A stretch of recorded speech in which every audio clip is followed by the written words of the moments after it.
Hi friends, అందరూ ఎలా ఉన్నారు? బాగున్నారా? నేనైతే బాగున్నానండి. ప్లీజ్ ఫ్రెండ్స్ నాకు సపోర్ట్ చేయండి. మీ సపోర్ట్ నాకు కావాలి. ఈరోజు అయితే ఒక హెల్తీ రెసిపీ మీకు చూపిస్తాను రండి.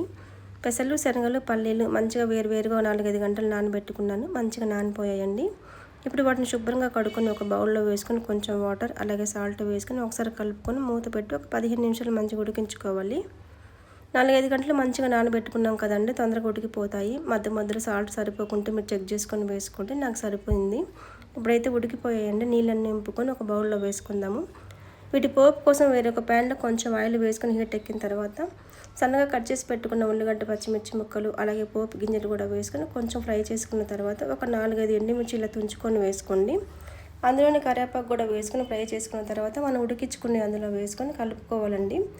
మీరైతే కొంచెం నిమ్మరసం అలాగే కొత్తిమీర వేసుకోండి, ఇంకా చాలా బాగుంటుంది. నా దగ్గర కూడా ఉన్నాయండి, మా పిల్లలు ఎందుకు వద్దన్నారు, అందుకే నేను వేయట్లేదు. మీరు వేసుకోండి, టేస్ట్ బాగుంటుంది.